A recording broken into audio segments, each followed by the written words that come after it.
Hi, I'm on the way over, and this is the Starspeaker, an in-hand mystical voyage through space to find a new home for your people. Every time humanity's latest colonized planet is about to die, a Starspeaker is born to commune with ancient spellbinding stars, follow the stars' guidance through uncharted space, and forge a path to a new habitable planet. In each game, you'll be following the guidance of a guiding star by fulfilling the unique goal on its star card. To fulfill that goal, you'll travel through the deck, choosing cards one by one from your fan to add to your course, the path that you're forging for your human colony to follow. Every time you add a card to your course, the cards you don't choose spin to their opposite side, and you reveal a new card if you can.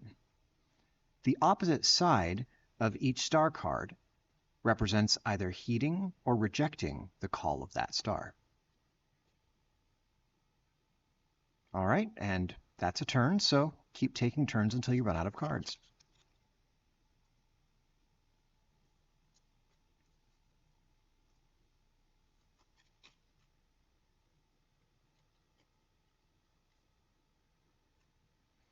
You can also use the help of omens, astral events that the stars use to help guide you to reveal new pathways you might have missed without their help.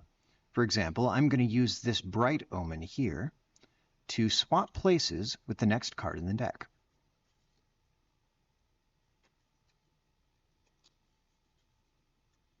There we go. Now, the next card in the deck is now in my fan, and the card that was in my fan is now the next card in the deck. All right, now give me just a moment and I'll finish up here.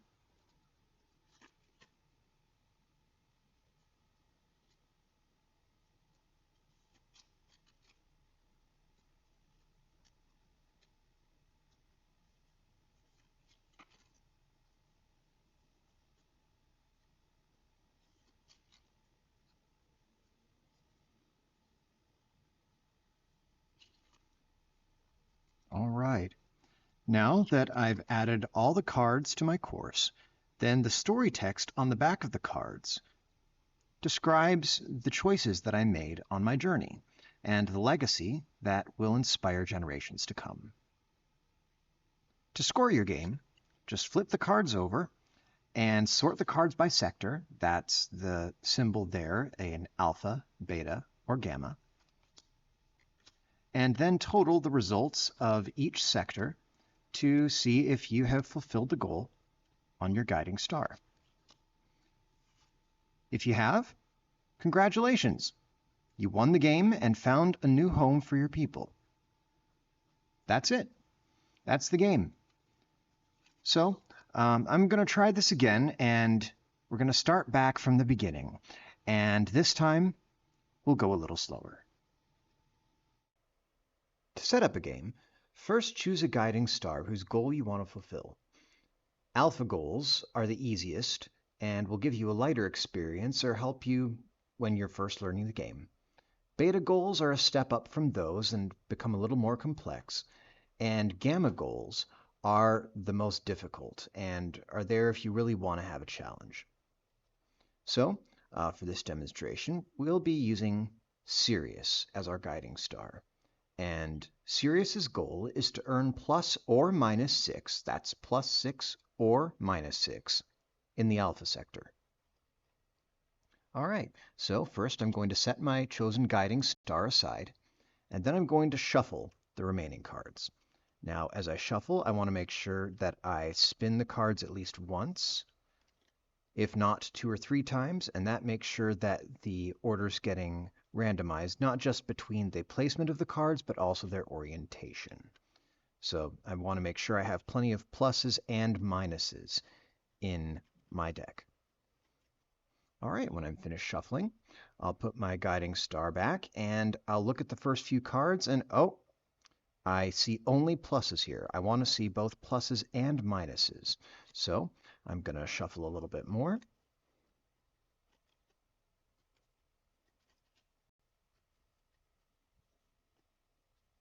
There we go. I've got some pluses and some minuses.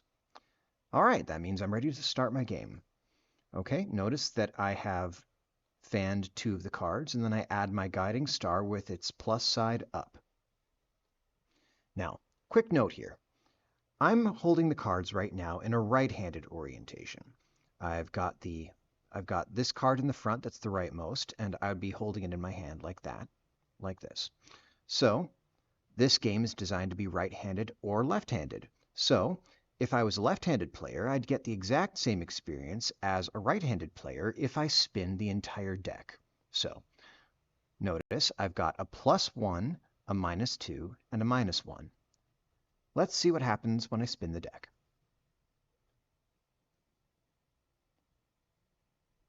Now I'm holding the cards in a left-handed orientation, and I have the +1, the -2, and the -1 showing in the top right corner instead of looking at the top left corner.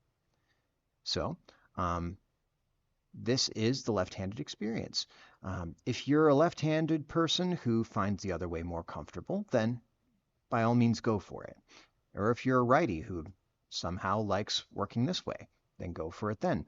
But regardless, this game is designed to fit well in your hands and play in a way that's comfortable for you. The Starspeaker's played over a series of turns, where you're going to be choosing cards one by one to add to your course in the back of the deck until you run out of cards. So, to take a turn in the Starspeaker, first I'm going to select which card I want to add. It can be my guiding star here, which acts just like a normal card, or it can be one of the other cards in my fan of 3. So, for the purposes of this example, I'm going to go with my guiding star right off the bat. So, to add a card to my course, I'm going to remove it from my fan, flip it like flipping the page of a book, turning the page, and then taking the flipped card and adding it behind the rest of my cards. Now, it's optional whether you want to have the story text showing or whether you want to tuck it completely behind your card, but I've left that option open because you can look at your progress as you're going through the game. And I like to read the story text sometimes as I go along. You also have another feature up on the top edge that if your guiding star gets removed from your fan, like I just did with mine, you can have it peek over the top of the rest of your cards, and you can still keep track of your goal as you play.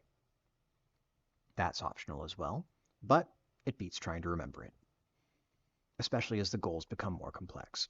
Now, once I've added the card to my course, then the cards I didn't choose, the remaining 2, spin to their opposite side. So they started on this side, and that -2 and -1 becomes a +2 and +3. And also notice that other symbols on the card change as well, such as that dark omen has become a bright omen. And this card had a dark omen, and now it does not. I'm only looking at the side that's showing on the left. Or if I was playing left-handed, it would be on the right.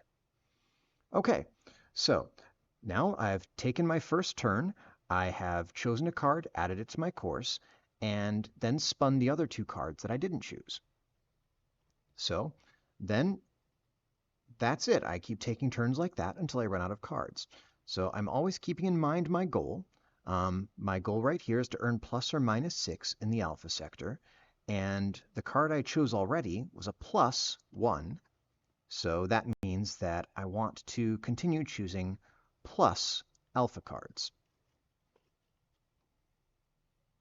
There we go. And then the 2 I didn't choose, they'll always be the 2 that are rightmost.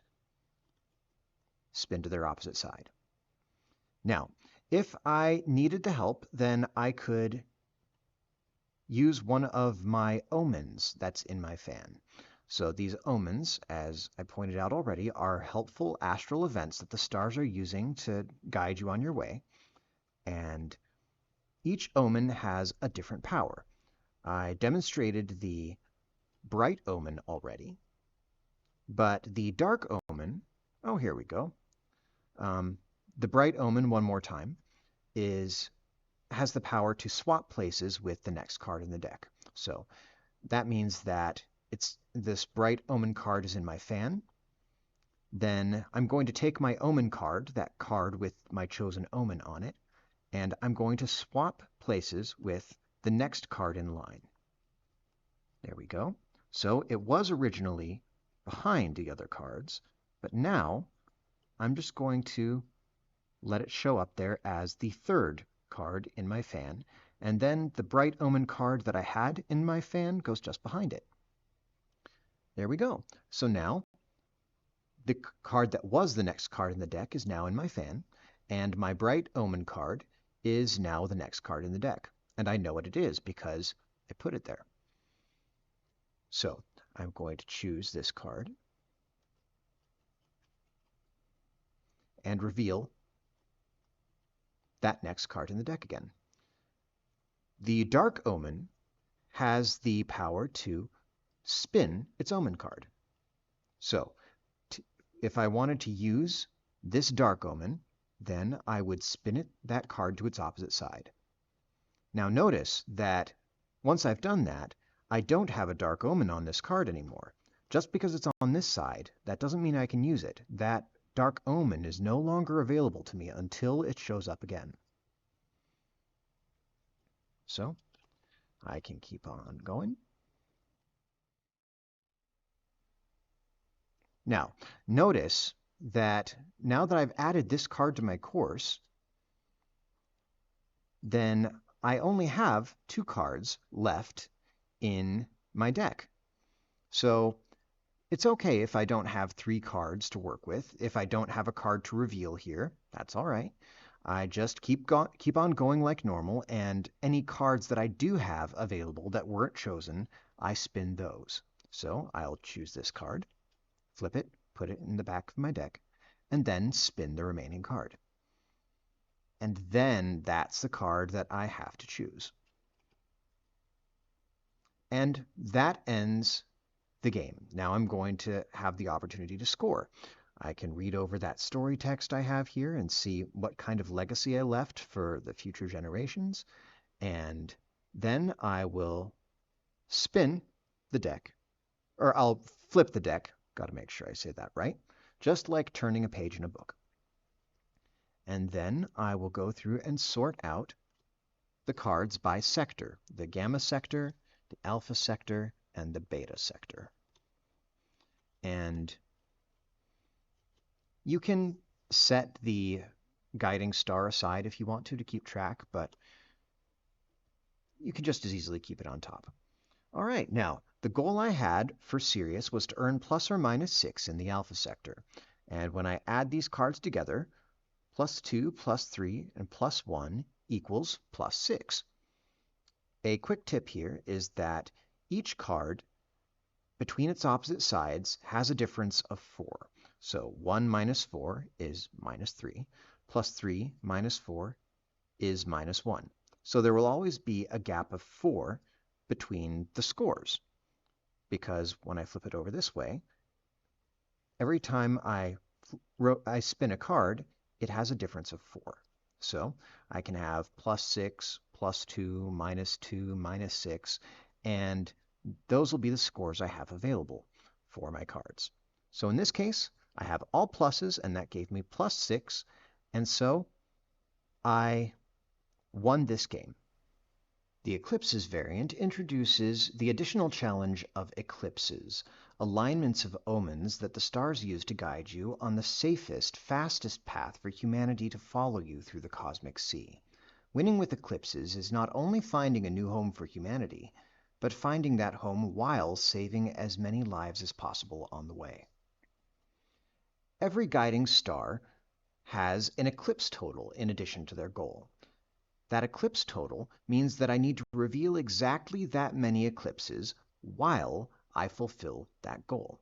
In Sirius's case, I not only earn plus or minus 6 in the alpha sector, but I also must reveal 1 eclipse, no more and no fewer, in order to win. So, how do you reveal an eclipse? Well, as I play through the game, I am looking for how many bright and dark omens I'm adding to my course.